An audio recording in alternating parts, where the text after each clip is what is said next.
Välkommen till Kungliga Vetenskapsakademin och den här presskonferensen då vi ska presentera Sveriges Riksbanks pris i ekonomisk vetenskap till Alfred Nobels minne. Welcome to this press conference when we will present the Royal Swedish Academy of Sciences Prize, Sveriges Riksbanks Prize in Economic Sciences in memory of Alfred Nobel. We will keep to our tradition and start the presentation in Swedish and then continue in English. And you're of course welcome to ask questions in either language later on. Jag heter Hans Ellegren och är ständig sekreterare här på Kungliga Vetenskapsakademin. Till höger om mig sitter professor Jakob Svensson, ordförande för priskommittén för Sveriges Riksbanks pris i ekonomisk vetenskap till Alfred Nobels minne. Och till vänster om mig sitter professor Jan Theorell, ledamot i priskommittén och expert i ämnet. My name is Hans Ellegren. I'm the Secretary General of the Royal Swedish Academy of Sciences. And to my right is Professor Jakob Svensson, Chair of the Prize Committee for the Sveriges Riksbanks Prize in Economic Sciences in memory of Alfred Nobel. And to my left, Professor Jan Theorell, member of the Prize Committee and an expert in this field. Årets pris handlar om att förstå skillnader i välstånd mellan länder. This year's prize is about understanding differences in prosperity between nations. Kungliga Vetenskapsakademin har idag beslutat att utdela Sveriges Riksbanks pris i ekonomisk vetenskap till Alfred Nobels minne för 2024 till Darren Acemoglu, MIT, Cambridge, USA, Simon Johnson, MIT, Cambridge, USA och James Robinson, University of Chicago, USA, för studier av hur institutioner formas och påverkar välstånd. The Royal Swedish Academy of Sciences has decided to award Sveriges Riksbanks Prize in Economic Sciences in memory of Alfred Nobel for 2024 to Darren Acemoglu, MIT, Cambridge, USA, Simon Johnson, MIT, Cambridge, USA, and James Robinson, University of Chicago, USA, for studies of how institutions are formed and affect prosperity. Professor Jakob Svensson will now give us a short summary. Please, Jakob. Thank you.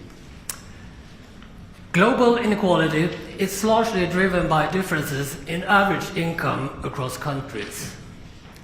But why are some countries poor while others prosper? And why are the gaps between poor and rich nations so persistent? These are not new questions, but they are among the most urgent in the social sciences. And addressing them is extremely challenging. This year's laureates have pioneered new approaches, both empirical and theoretical, that have significantly advanced our understanding of global inequality. On the empirical side, their work has greatly enhanced the study of the causal effects of institution on prosperity. In so doing, they have identified the historical roots of the weak institutional environments that characterize many low-income countries today.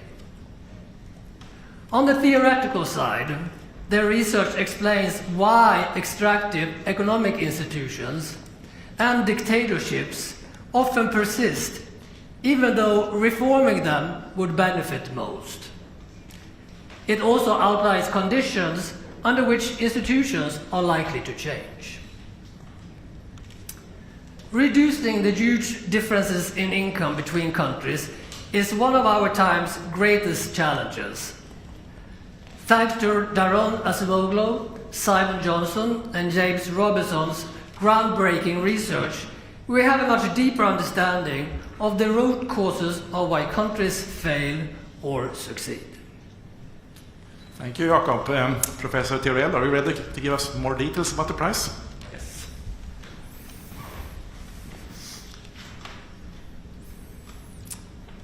Thank you very much.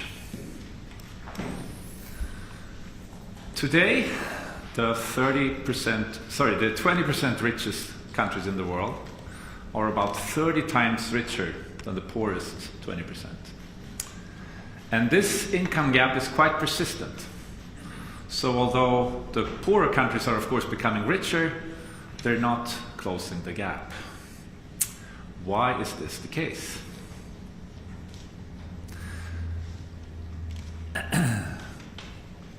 Backwards. Sorry. Ashimoglu, Johnson, and Robinson have shown that a large part of this income gap is due to differences in economic and political institutions in a society. And they depart from a very broad definition of institutions as the rules of the game in society, structuring the incentives in human exchange. More precisely, they make it a distinction between, on the one hand, inclusive institutions, such as broadly protected property rights and democracy, and on the other, extractive institutions, which more implies large risks of expropriation and autocracy. And what they have demonstrated is that inclusive institutions are good for growth and long-run prosperity, whereas extractive institutions lead to poverty. How do you provide evidence for that kind of claim? This is really difficult task. To begin with, a large many factors both affect what societal institutions you have and whether you get prosperity or not. And to control for all this in a single study is close to impossible. It's also the case that many things that you might think are a cause of prosperity could actually be a consequence, making it even more difficult. And these empirical challenges aside, you also need a really good theory to understand what institutions are, how they persist, and why they sometimes change. Empirically, the laureates met these challenges by studying a huge intervention in human history, the colonization of large parts of the world by the Europeans, starting in the 16th century and onward. What they showed was that as a result of colonization, there were huge differences in economic and political institutions that arose in the colonized parts of the world, largely due to how many Europeans actually settled in the colonies. So the more settlers you had, the more you had to establish institutions that were good for investment. By very creatively using data on mortality rates of soldiers, bishops, sailors stationed in these colonies, the laureates were able to show that one of the things that largely impacted on how many settlers actually settled was the disease environment in the colonies. So the lower settler mortality, the more Europeans actually settled, and the more inclusive institutions they established for the benefit of the settlers. But the more deadlier diseases there were in the colonies, such as malaria or yellow fever, the fewer Europeans actually settled. And that meant that the Europeans either took over or established extractive institutions for the benefit of a narrow elite at the expense of the wider population. And this led then to this long-run effect on prosperity. Another thing the laureates showed was that as a result of colonization, there was a reversal of fortune. And this graph illustrates this reversal. So what you have here on the x-axis is a measure of prosperity before colonization, in the year of 1500, it's urbanization rate. And on the y-axis, you have a measure of the same around the time when they did this study, that is the mid-1990s, GDP per capita. And what you can see here is that countries that were richer before colonization, to the right here, have now become relatively poorer, whereas countries that were poorer at the time of colonization have now become relatively richer. And this, again, is in large part due to the inclusive institutions that the settlers established in these then formerly poorer countries. Taking a step back,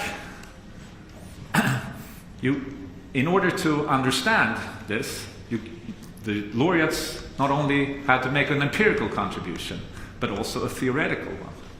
Because if you think about it, and if you rule over a poor country, why don't you just take the institutions that you know are good for growth? Growth would be best for everyone. Why don't you just introduce these inclusive institutions instead of the extractive ones? To answer this question, the laureates developed a series of game theoretical models. And these models center around the conflict between the rich elite, ruling elite, and the poorer masses, and a problem of credibility between those two groups. So to simplify things, the elite, here represented by the king in his tower, could, for example, promise economic reforms. They could promise more protected property rights for the people. But this promise is not credible as long as the king or the elite remains in power. That is, as long as they don't change the political institutions.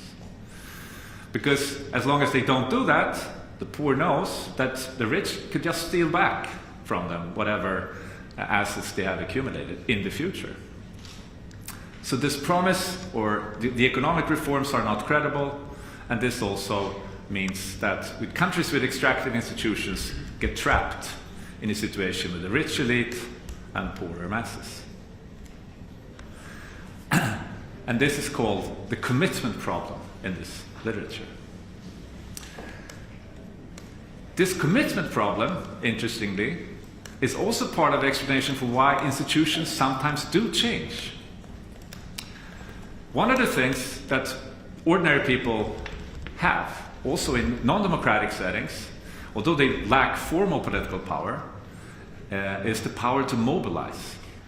So what the ordinary people can do is threaten with a revolution. This could, but does not have to be violent. Under such a threat, the elites in these countries face a difficult dilemma. They would like to cling on to power, so the king in his tower there, he would again start promising economic reforms to make peace with the people. But these promises are not credible. Because again, the people know that as soon as the situation calms down, the elites can just swiftly turn back to the old system. So under this situation, the only option for the elite could actually be to hand over power, introduce democracy, here represented by the king handing over the crown to the ordinary people. So, to sum up, Acemoglu, Johnson, and Robinson have both made an empirical and a theoretical contribution that has hugely impacted on later research in these fields. On the theoretical side, they have given us much better understanding for how institutions are formed, that is, how they, why they persist, and under what circumstances they sometimes change. And on the empirical side, they have shown this huge impact of institutions on prosperity. And although they don't provide any simple recipes or have any concrete policy proposals, this of course also has huge societal impact. To just mention one, their insights show us that work on promoting democracy, more inclusive institutions, is an important way forward for promoting economic development and closing the world income gap. Thank you. Thank you, Professor Theorell. I believe we might have Professor Daron Acemoglu online here. Are you with us, Professor Acemoglu? Yes, I am. Thank you. Yeah, good morning, and please accept our warmest congratulations. Thank you. I am delighted. It's just a real shock and amazing news. Thank you. Yeah, so you feel okay right now? I am completely fine, yes. Yeah. Here at the press conference, I believe we have many interested journalists, both from Sweden and from the international press. Would you be ready to take some questions from them? Of course, I would be delighted. Okay. Who would like to start? Yes, please. Hello, this is Bogdan Radajewski from the Polish television. Congratulations, Professor. Thank you. What I'm wondering and what I wanted to ask, because at first glance you could see the results of your work and your research as a simple recommendation that democracy means economic growth. Is it really that simple? And how, in that regard, would you explain countries like China, who are not democracies, yet they have experienced tremendous economic growth in the past decades? Thank you. Thank you very much. Yes, I think broadly speaking, the work that we have done favors democracy. And in follow-up work that I have done with Pasquale Restrepo, Suresh Naidu, and James Robinson, we specifically look at the democracy problem as well and find that countries that democratize, starting from a non-democratic regime, do ultimately grow in about 8-9 years faster than non-democratic regimes, and it's a substantial gain. But democracy is not a panacea. Introducing democracy is very hard. When you introduce elections, that sometimes creates conflict, and in particular, in already polarized societies, elections can lead to short-lived outcomes that are sometimes not democratic in nature, in the sense that one party gains power and in an authoritarian way implements things. And there are pathways via which non-democratic countries can actually grow. It's something that James Robinson and I have emphasized a lot in our book, Why Nations Fail, what we call extractive growth. Countries can put resources, rapidly mobilize resources for their existing sectors, existing firms, and that can lead to a pickup in growth. But our argument has been that this sort of authoritarian growth is often more unstable and doesn't generally lead to very rapid and original innovation. And of course, China is a bit of a challenge because it has recently started pouring a lot of investment and other resources into some sectors such as AI. But I think my perspective is generally that these authoritarian regimes, for a variety of reasons, are going to have a harder time in achieving sort of long-term sustainable innovation outcomes. More questions?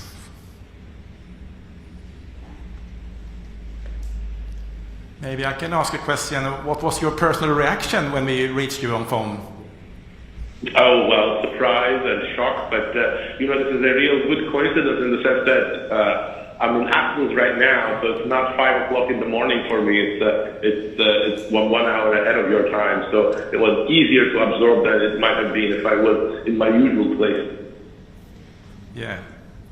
So you are in Athens now? Yes, I am in Athens, Greece, correct. Yes, please.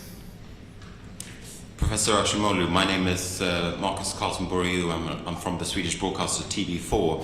I was just wondering if you could explain to a layperson very, very simply what your research is about and what you have achieved through your research. Well, I think the Nobel Committee gave a better summary than I can, but I think the most broad framing of some of the research that was cited there is we try to trace the roots of certain institutional trajectories to the colonial past. And rather than asking whether colonialism is good or bad, we note that different colonial strategies have led to different institutional patterns that have persisted over time. And then we trace those institutional choices that Europeans have made to a variety of factors, but quite importantly to the disease environments that determine whether Europeans settled, what types of colonization resources they brought in, and what kind of strategies they adopted. And those persistent effects led to a real institutional divergence throughout the last 500 years, and then we are able to trace out some of the consequences of these institutional historical outcomes. Yeah. Thanks very much for that.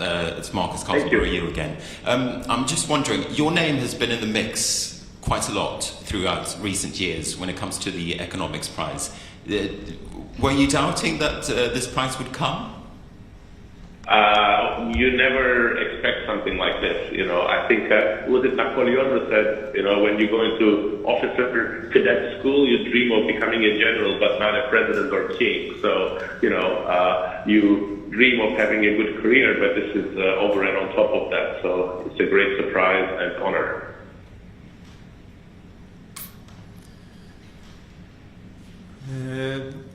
Okay, this seems to be the last question from the press for you, Professor Acemoglu. Thank you. Was there one more? Yeah, sorry, one more, please. Of course. I think it was actually there in the back. Thank you. Congratulations, Professor. Paul Rees from Al Jazeera English. Could you just sort of clarify again, in terms of a before and after state, why colonialism is such a good test for this? Well, I think it's not that there is anything in the nature of colonialism that makes it sort of a good test, but what colonialism did was it transformed the institutions, the organization of many societies around the world, starting sometime around 1500, and these were both different outcomes within the colonial world, and because they were so deeply affecting the organization of these societies, they had very persistent effects. So in some sense, to us, colonialism is interesting in and of itself. It's one of the most significant things, but it was also a natural experiment that divided the world into very different institutional trajectories. Was it some more there? Yeah, please.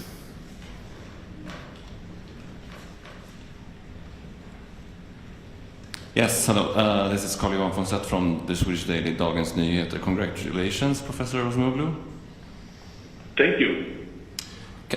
Can you comment on how you assess the current quality and current trajectory of institutions in the world, if you look at your current home country, the United States, or other countries in the world right now? Well, I mean, I think this is actually another topic that I am researching, and it's fascinating but worrying. If you look at data that international organizations such as Freedom House, VDEM, or others collect, they see that institutions everywhere, including in the United States, including some European countries, and in many parts of the emerging world, are getting weaker and weaker. If you look at data from surveys that ask people their views about authoritarianism, dictatorship, democracy, and so on, you see that that support for democracy among the population is at an all-time low. So that suggests that despite the potential for democracy to spearhead rapid growth and consensus around difficult choices, we are not probably achieving that full potential. And in fact, my evidence also suggests that democracies particularly underperform when the population thinks that they underdeliver. They don't rise up to their promises in terms of providing good governance, control corruption, limit inequality, create shared poverty, shared prosperity, and so on. So I think this is a time when democracies are going through a rough patch, and it is in some sense quite crucial that they reclaim the high ground of better governance, cleaner governance, and delivering sort of the promise of democracy to a broad range of people. Thank you. Now I don't see any more questions. Again, thank you very much, Professor Acemoglu, and again, our warmest congratulations. We look forward to see you here in Stockholm in December for the Nobel Prize ceremony. Thank you very much. I am looking forward to that as well. Thank you. Yeah. Bye-bye. Bye-bye. Okay, so let's move on. If there are questions about the prize in economic sciences or the research involved to the committee, and again, you can ask questions in Swedish or in English. Please.